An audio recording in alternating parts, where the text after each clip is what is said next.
Hey guys, just thought I'd list my favourite modification on this bike.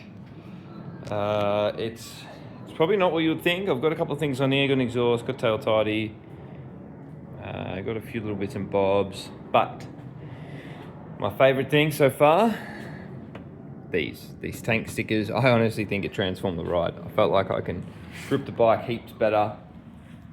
I'm really digging those right now. They are a little bit weird to fit. They come in two pieces.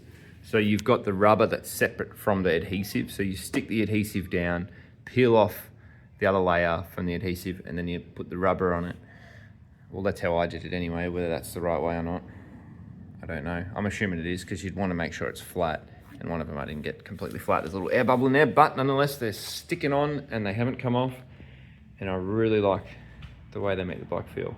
So if you're going to do one thing to your T7 and you haven't done it already, grab a set of these.